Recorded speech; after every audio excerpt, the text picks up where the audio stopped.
so happy we alive. Below it. So this is the adoption rate of the telephone. Took 50 years. The cell phone did that in 7 years. Telephone, radio, television took decades to be adopted by a mass audience. The PC, the mobile phone, the web were adopted by a quarter of the population in only a few years' time. And this has continued to accelerate. I mean, 5 or 6 years ago, people didn't use search engines. Now that sounds like ancient history, actually going through a day without using a search engine. That was the world 5 years ago. 3 years ago, people didn't use social networks. The word blog didn't exist 3 years ago.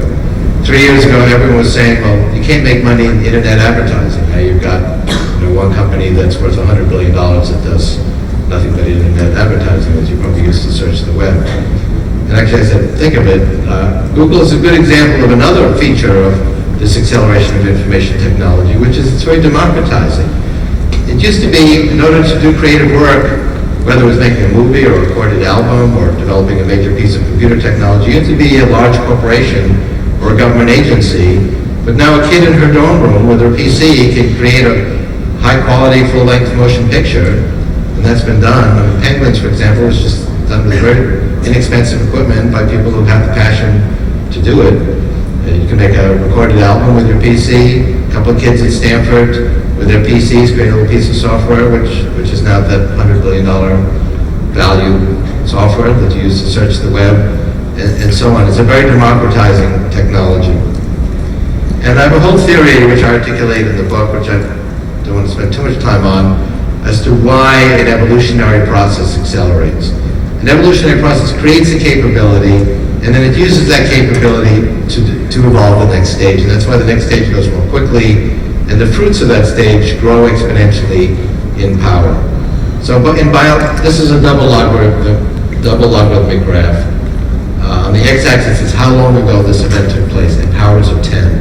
And on the y-axis, it's how long it took for that paradigm shift to occur until the next major paradigm shift. So the first paradigm shift in biological evolution was the evolution of DNA. So that evolution had a little computer system, an information backbone to keep track of its experiments. Actually, RNA came first. But that took 1 billion years.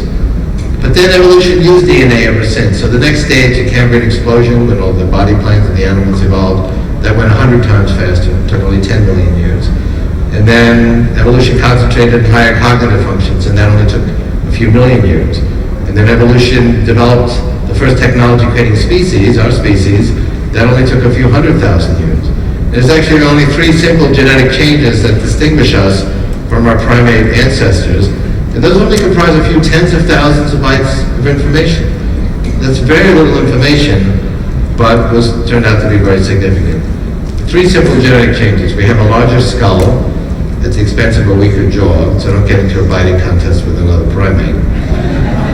More of our brain is devoted to the cerebral cortex, so we can do more abstract reasoning. We can do what-if experiments in our brain. What if I took that stone and that stick and I tied them together with that twine? I could extend my leverage. And then we had an opposable appendage, thumb, that enabled us to actually manipulate the environment. If you look at other animals, you see they can't manipulate the environment very well. A chimpanzee's hand actually looks similar to ours, but the pivot point is down 1 inch. It's a bad design.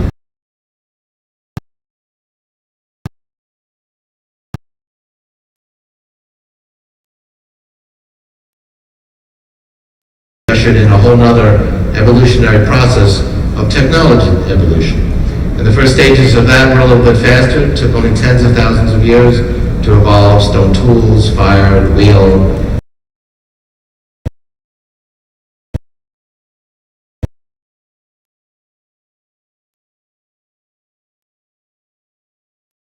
An advanced computer-assisted design software to design computers. We can do that in a few hours.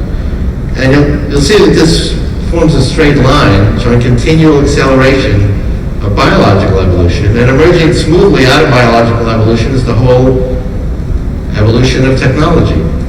And if we look at this on a linear graph, where the x-axis is linear, it looks like everything has just happened. That's the nature of acceleration. But some people looked at this graph and said, okay, well, Kurzweil only put points on the graph that fit on the straight line. If there was a point that didn't fit on the straight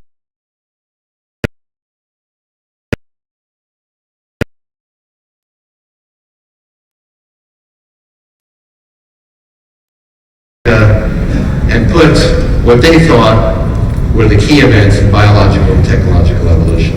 And there is some disagreement. Some people include the ARPANET for the internet, it's 25 years, not 10 years. And some people feel the Cambrian explosion took 25 million years, not 10 million years. Yep. And this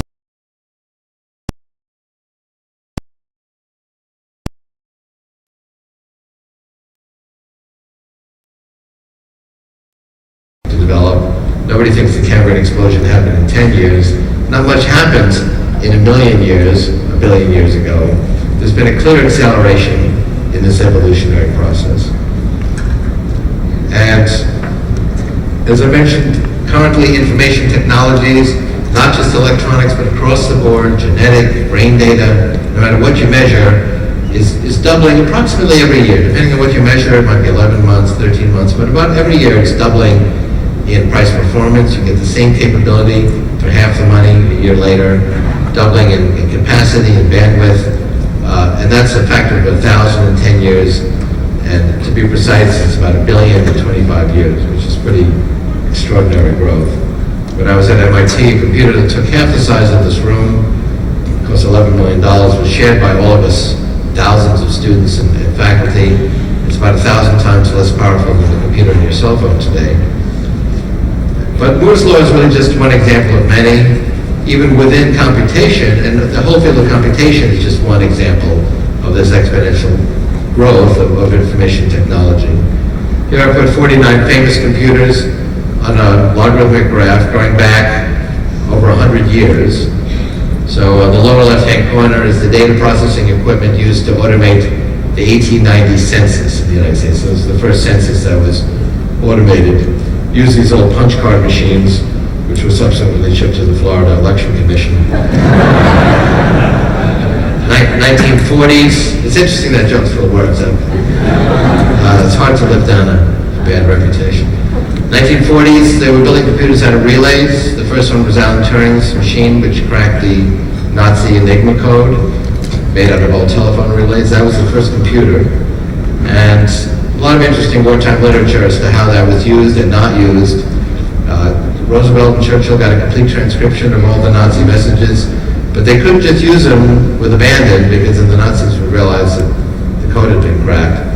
So there were a lot of subterfuges to try to convince the enemy that they had gotten the information some other way. If there was a convoy of ships coming, they'd send over a lone flyer, and the German sailors would say, "Oh, we've been spotted." But that was actually just to convince them that they'd been spotted, whereas really they knew where they were coming all along. But in the Battle of Britain, they used the information without reservation. The Royal Air Force was outnumbered 3-1, but won that battle because of Alan Turing's relay-based computer, provided a launching pad for our D-Day invasion. Then vacuum tubes came in, and they were shrinking vacuum tubes every year. CBS predicted the election of Eisenhower in 1952, the first time the networks did that with computers.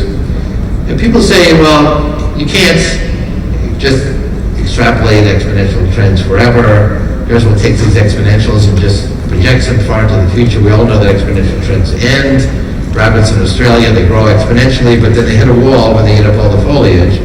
And that is true of every exponential trend. Each exponential trend has a limit, at which point it's used up all the resources for that paradigm.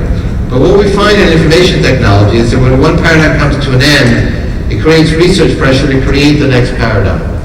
And another paradigm comes along just in time.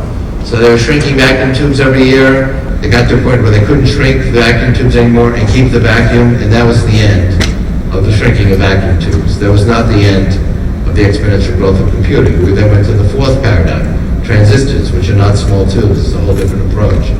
And then we've had several decades of Moore's law, shrinking features on an integrated circuit that have kept this exponential trend going.